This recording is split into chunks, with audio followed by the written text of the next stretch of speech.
Pemirsa, pada Rabu 28 Mei lalu ada 253.421 peserta yang dinyatakan lolos ujian SNBT. Namun sayang SNBT tahun ini masih saja diwarnai sejumlah kecurangan. Polisi berhasil mengungkap sejumlah kasus terkait dengan akal-akalan untuk bisa masuk universitas yang dituju. Inilah pemirsa segmen telusur kasus main curang demi kampus impian bersama jurnalis Metro TV Reda Pufi.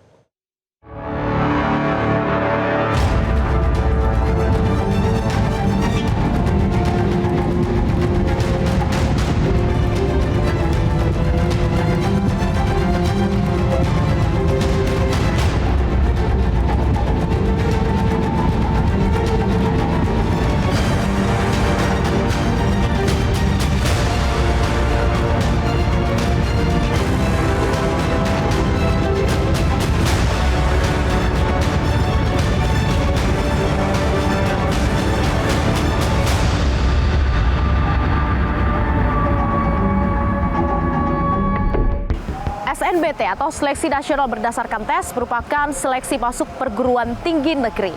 Ternyata hingga tahun 2025 nyatanya kecurangan masih banyak terjadi. Dan meskipun sudah diselenggarakan berbasis komputer, ternyata perjokian ini masih menjadi salah satu kecurangan yang paling kerap terjadi. Apa modusnya dan bagaimana ini bisa terjadi? Ikuti penelusuran kami. Rabu 28 Mei 2025, sebanyak 253.421 peserta dinyatakan lolos ujian SNBT. Angka ini lebih sedikit dibandingkan kuota SNBT 2025 sebanyak 284.380. Ketua Umum Penanggung Jawab Seleksi Nasional Penerimaan Mahasiswa Baru SNPMB Edward Kuolok menyebut hal ini karena ada sejumlah program studi yang pendaftarnya tidak memenuhi daya tampung dan ada nilai-nilai tertentu yang tidak mencapai target. Pendaftar pada SNBT tahun ini mencapai 860.976, namun yang hadir hanya 829.789 peserta. Tahun ini ketetapan pendaftar sebesar 29,43%. Artinya, masih ada 600 ribuan peserta yang belum lulus di kampus manapun. Sayangnya SNBT tahun ini masih saja diwarnai sejumlah kecurangan. Awal Mei, Direktorat Reserse Kriminal Umum Ditreskrimum Polda Jawa Barat menangkap 3 tersangka pemalsuan surat kependudukan yang digunakan untuk menjadi joki ujian SNBT di kampus Universitas Pendidikan Indonesia atau UPI. Mereka sudah beroperasi selama 2 tahun dengan bayaran mencapai 100 juta rupiah. Sementara di Kota Makassar, Sulawesi Selatan, 6 komplotan sindikat joki ujian SNBT diringkus polisi.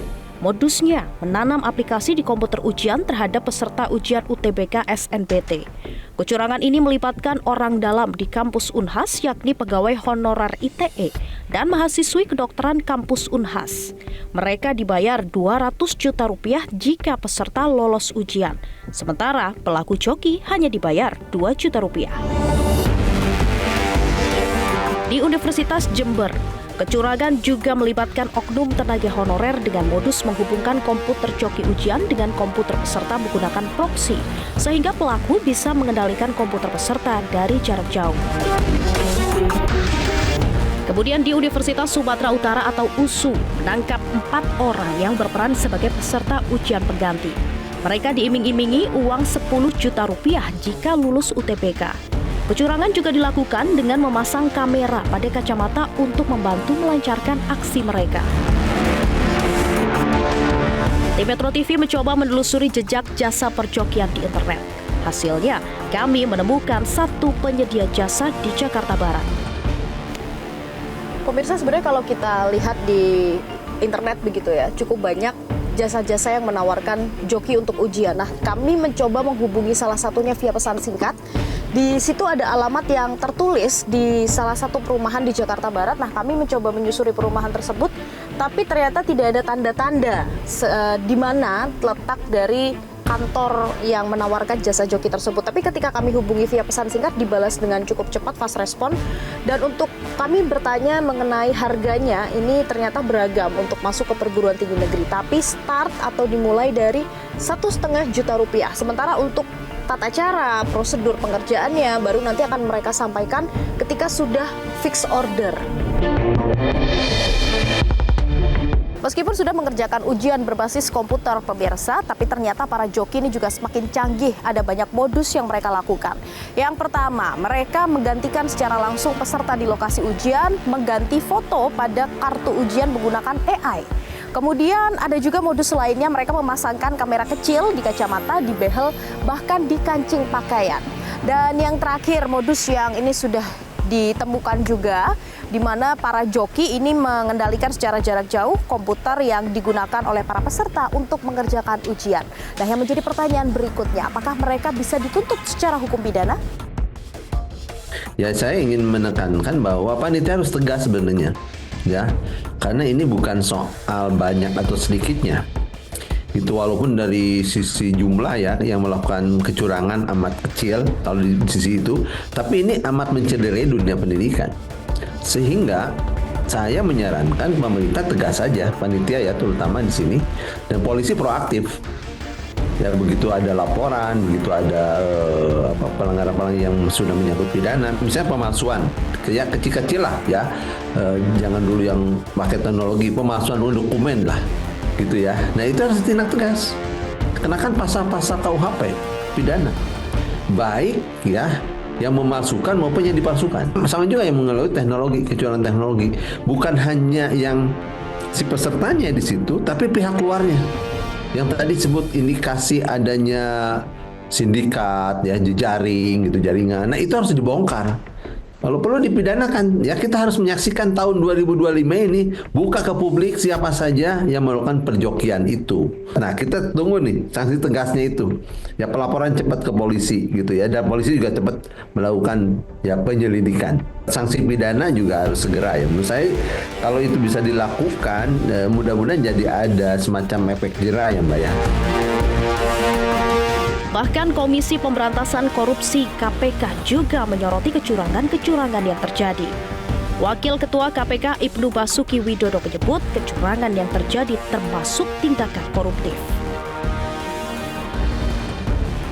Hal senada disampaikan Wakil Ketua Komisi 10 DPR RI Lalu Hadrian Irvani.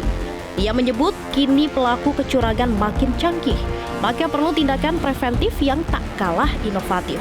Lalu mendorong agar panitia menjelaskan kepada publik seperti apa peta kerawanan dan rencana aksi pencegahan ke depannya. Sementara Menteri Pendidikan Tinggi Sains dan Teknologi Satrio Sumantri Bojonegoro menjawab dorongan tersebut dan menyebut panitia berhasil membongkar kecurangan-kecurangan yang terjadi. Bisa disampaikan bahwa berbagai hal kecurangan itu dapat kita antisipasi, dapat kita temui, dan bahkan kita laporkan begitu ya Pak, kepada pihak berwenang.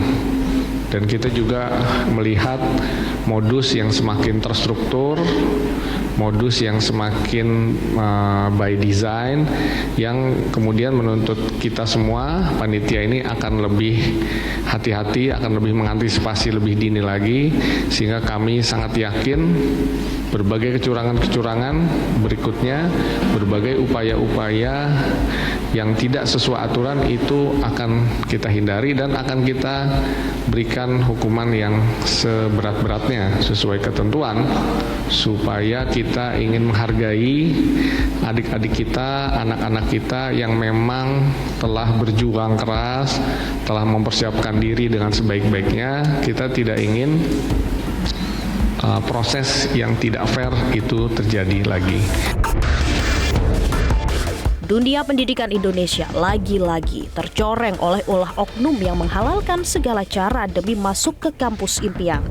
Sesulit itukah atau jalan pintas yang mereka cari? Ternyata pemirsa, kasus perjokian yang mencoreng dunia pendidikan Indonesia masih marak. Bagaimana tindakan tegas bukan hanya diskualifikasi, namun juga menyeret hingga ranah hukum ini diperlukan. Kalau menurut Anda, kira-kira apa hukuman yang pantas bagi mereka yang melakukan perjokian? Dari Jakarta, Tim Liputan Metro TV. Jelajahi cara baru mendapatkan informasi. Download Metro TV Extend sekarang.